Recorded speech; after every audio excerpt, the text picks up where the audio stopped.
رحمت اللہ علیہ درویش تھے دلی کے، بہت سارے لوگ مرید تھے، ایک بڑا خدمت گزار مرید تھا، مزدوری کرتا تھا، غریب تھا، تو 6 بیٹیاں تھیں اس کی۔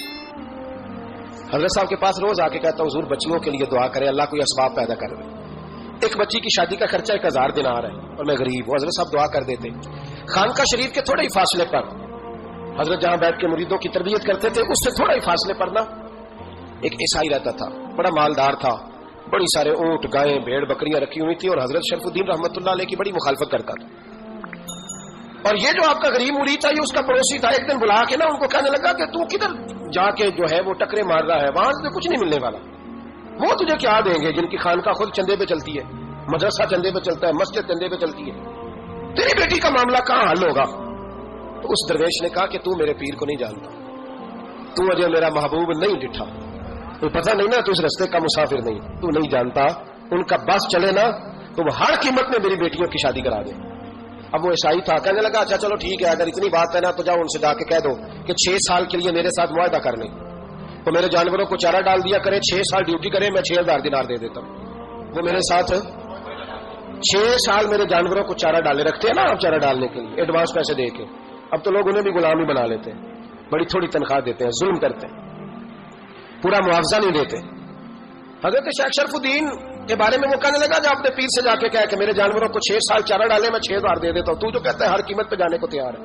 اس نے جب یہ بات کی تو مرید نے ناراض ہو گیا، وہ لڑائی ہو گئی، گربان پکڑ لیا، جھگڑا ہوا، بات بڑی دور گئی، اس طرح کی بات کرتا میرے حضرت کے بارے میں، تیرے جیسے کئی میں وہاں کام پہ رکھا دوں۔ جب وہ بڑی بحث ہوئی، بات محلے میں علاقے میں پھیل گئی، دنیا نے سن لی، تو شیخ شرف الدین تک بھی پہنچ گئی۔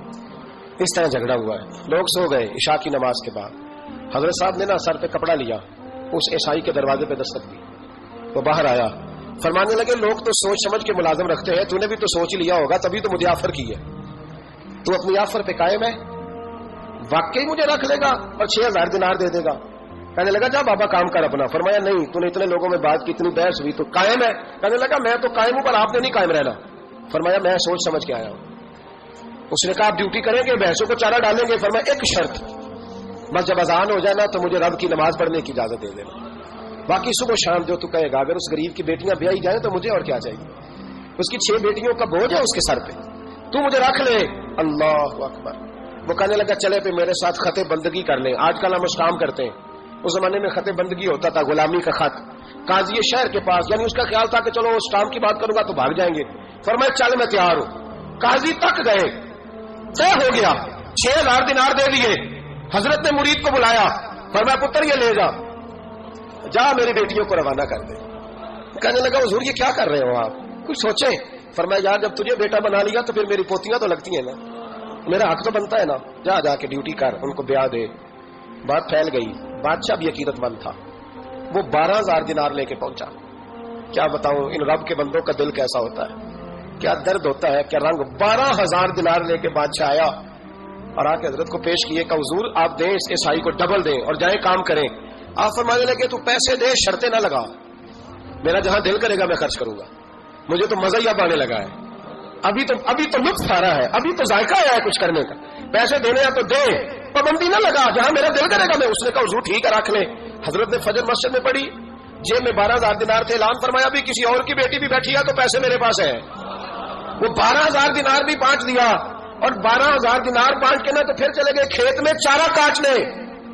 اس عیسائی کو کسی نے بتلایا کہ ان کے پاس تو 12000 آیا ہے، پر تجھ سے جان نہیں چھڑائی انہوں نے، تو وعدہ یہ ہوا تھا کہ 6 دیں گے تو جائیں گے، جب تک دیں گے نہیں تیرے گھر میں کام کریں گے۔ وہ نا چارہ کاٹ رہے تھے، حضرت صاحب تو وہاں پہنچ گیا، دور جا کے کھڑا ہو گیا، کہنے لگا بابا پہلے تو میں نے مسلمانوں کے اخلاق سنے تھے، اب تو میں نے دیکھ بھی لیے، پر یہ بتا جب 12000 آیا تھا جان کیوں نہیں چھڑائی؟ تو حضرت چارہ کاٹتے کاٹتے رو پڑے، فرمانے لگے تو نہیں نہ جانتا یہ بیٹیاں سانجھی ہوتی ہیں، پتہ نہیں نا، میرے رسول پاک نے تو حاتم تائی کی بیٹی کے سر پہ کپڑا رکھ کے کہا تھا بیٹیاں برابر ہوتی ہیں، تو یہ نہیں پتا جب اس کی 6 بیٹیوں کی شادی ہوئی ہے میرے اندر روحانیت کتنی بڑی ہے۔ فرمایا پھر 12000 آیا ہے تو 2-4 بچیاں پھر گئی ہیں، تو یہ نہیں پتا میں اندر سے راضی کتنا ہوں، میں تیری نوکری کرتا رہوں گا، پتہ نہیں اللہ کتنی بیٹیوں کو بیاہ دے گا۔ اتنا رویا وہ عیسائی کے پیروں میں بیٹھ گیا، کہنے لگا بابا میں نے تیری مخالفت کی ہے، پر تیرے قریب آ کے پتہ چلا ہے کہ تو بہت اونچے اخلاق کا مالک ہے، اور اگر تیرا یہ مقام ہے تو تجھے اخلاق سکھانے والے محمد عربی کی شان کتنی ہوگی۔ ظالم کی بولیے جاتے نہیں لوگ جھوٹے گواہ بن کے. وکیل صاحب کو نہیں پتا ہوتا کہ یہ بندہ مجرم ہے جو میرے پاس آیا. کیا مجرموں کے وکیل نہیں ہوتے؟ بولے. تو اس کو پتا نہیں ہوتا وکیل صاحب کو کہ یہ صاحب مجرم ہے, میرے پاس مقدمہ لے کے آئے. اور اگر بے ادبی نہ ہو جائے تو میرا خیال ہے قاضی عدالت کو بھی پتا ہوتا ہے کہ مجرم کون ہے اور مظلوم. میرے نبی پاک صلی اللہ علیہ وسلم نے اس قدر زیادہ سختی فرمائی اس مسئلے میں. فرمایا جس کو پتا تھا کہ فلاں آدمی ظالم ہے, ظلم کر رہا, پھر وہ ظالم کا گواہ بنا یا اس نے ظالم کی مدد کی, کتنی کی؟ شارحین لکھتے ہیں چاہے اس نے ایک جملہ بول کے کی, چاہے ایک, سارے بولیے, چاہے ایک غریب کو اس نے ظلم کیا تو کہتے ہیں علاج یہ ایسے, چاہے ایک جملہ بول کے کی. شارحین اس حدیث کی شرح میں لکھتے ہیں ایک جملہ بول کے چاہے مدد کی. جس بندے نے کسی ظالم کی مدد کی کسی مقدمے میں یا کسی صورت میں اور اسے پتا تھا یہ ظالم ہے, میرے نبی پاک صلی اللہ تعالی علیہ وسلم فرماتے ہیں اگر اس نے مدد کی, ابھی ظالم کی بات نہیں ہو رہی, ظالم کے مددگار کی بات ہو رہی, اگر کسی نے ظالم کی مدد کی تو حضور فرماتے ہیں خدا بھی اس سے بری ذمہ ہے, رسول بھی اس سے بری ذمہ ہے. سنبھال کے رکھے اپنی نمازیں, قربانیاں, حج, زکات سنبھال کے رکھے. اگر ظالموں کا مددگار ہے, الیکشن آ لینے دے, آپ کو نظر آ جائے گا کون کون ظالموں کا مددگار ہے, نظر آ جائے گا. اپنی جیب سے لوگ پیسے دے کے ظالموں کی مدد کریں گے, ان کے فلیکس چھپوائیں گے, بورڈ لگوائیں گے, جیبوں سے پیسے دیں گے. ہم نے خود آگ لگائی ہے چمن میں اپنے, بے سبب گردشی ایام کو الزام نہ دو, ہم نے خود نور کا ظلمت سے کیا ہے سودا, کر کے توہین سحر شام کو الزام نہ دو. ظالموں کے مددگار میدان میں آ گئے, یہ چھوٹا لفظ نہیں. میرے حبیب پاک صلی اللہ علیہ وسلم نے فرمایا جو ظالم کا مددگار ہے سن لے, سن لے, جو سجن کے ساتھ کچہری جاتا ہے وہ یاد رکھے, جو دوست کا گواہ بنتا ہے وہ یاد رکھے, جو کہتا ہے میں مانگی گیا تھا, مجھے بلایا گیا تھا قبضہ چھڑانے کے لیے کسی غریب بیوہ کی جائیداد پہ, وہ سن لے تو مدد کر کے نہیں آیا, تو خدا کے ذمے سے نکل گیا. رسول پاک نے فرمایا تیرا میرا تعلق ختم ہو گیا, تو ظالم کا مددگار ہو گیا. پھر تو کہتا میں بے چین ہوں, میں بے قرار ہوں, میں آزمائش کا شکار ہوں. پلٹ کے دیکھ تو صحیح تیرا گناہ کتنا بڑا ہے. میرے نبی پاک صلی اللہ علیہ وسلم کا ایک اور فرمان سن لیں, ابن ماجہ ابو داؤد میں موجود ہے. اس حدیث کو آپ نے یاد کر لینا ہے, کر لیں گے انشاءاللہ, سارے کہیے انشاءاللہ کر لیں گے یاد. حضور صلی اللہ علیہ وسلم نے فرمایا اگر تو ظالم کی مدد کرے گا نا, یہ لفظ دل کی تختی پہ لکھ لینا, یہ مکافات عمل ہے, مکافات عمل دنیا, ادھر کرو گے تو ادھر بھرو گے. فرمایا اگر تو کسی ظالم کی مدد کرے گا, سن لے حضور کا فرمان ہے, اگر تو ابن ماجہ ابو داؤد سے میں موجود ہے, فرمایا اگر تو کسی ظالم کی مدد کرے گا تو رب تعالیٰ مرنے سے پہلے تیرے اوپر بھی ظالم کو مسلط کر دے گا. تیرے اوپر بھی ایک دفعہ ظلم ضرور ہوگا اگر تو ظالم کی, وہ کسی صورت میں بھی ہو سکتا ہے, کسی صورت میں تیرا بیٹا ہی اٹھ کے ظلم کر دے گا, تو لگ جائے گا, کسی نہ کسی جگہ تیرے لیے تباہی کا سامان ہوگا, تیرے اوپر ظلم ہوگا, اس لیے کہ تو ظالموں کا مددگار ہے. چاہیے یہ تھا کہ تو مظلوم کی مدد کرتا, انسانی ایمانی یقین کا فریضہ سر انجام دیتا, تو ظالموں کا مددگار ہو گیا. ٹٹول کے دیکھ لیں, رزلٹ نکال کے دیکھ لیں, ہمارے زمانے میں ظالموں کے مددگار زیادہ ہیں. اتنی لمبی زبانیں نکال کے ظالموں کی مدد کرتے ہیں. بڑے بڑے کالم نویس اللہ نے انہیں قدرت دی لکھنے کی, تو اپنا قلم ظالموں کی مدد میں خرچ کرتے ہیں. وہ لوگ جن کو اللہ تبارک و تعالیٰ نے قدرت دی, ہمت دی, طاقت دی, کچھ لوگ ان کے حلقہ احباب میں وہ اپنے لوگوں کو استعمال کر کے ظالموں کی مدد کرتے ہیں, ظالموں کی مدد کرتے ہیں. میرے نبی کریم سید عالم نور مجسم صلی اللہ علیہ وسلم نے فرمایا اگر تو نے ظالم کی مدد کی تو جب تک تو توبہ نہیں کرے گا رب تجھ سے ناراض ہی رہے گا.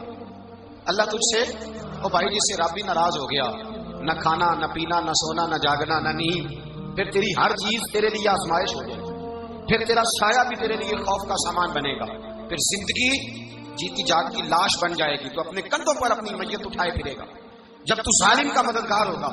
اور نبی پاک صلی اللہ علیہ وسلم نے فرمایا ظالموں کا مددگار بھی ظالم ہوتا ہے, ظالموں کا مددگار بھی, سارے بولے ظالموں کا مددگار بھی نہیں, کو نہیں, آپ سارے نہیں بولے, ایک دفعہ بولے ظالموں کا مددگار بھی, پکی بات ہے, ظالموں کا مددگار بھی.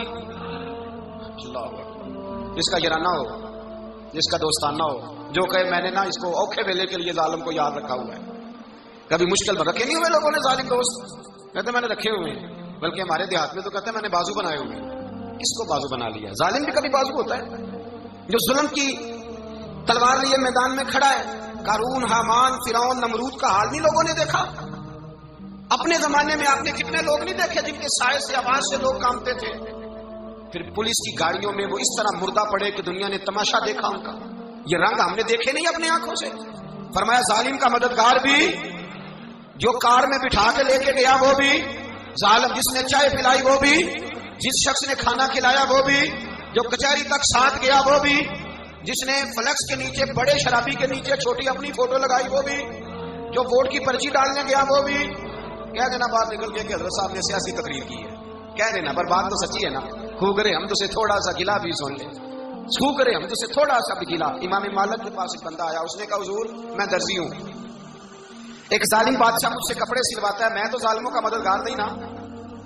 ایک ظالم بادشاہ مجھ سے، حضور میں تو مددگار نہیں نا ظالموں کا، جو فرمایا ظالموں کا مددگار بھی ظالم ہوتا ہے، تو کپڑے لے کے آتا ہے میں سی کے دے دیتا ہوں، ذمہ داری نہیں۔ یہ ایک آدمی دکاندار ہے، اس سے کوئی بندہ چیز خریدنے آئے گا تو تھوڑی کہے گا میں نے نہیں دینی، تو دے گا۔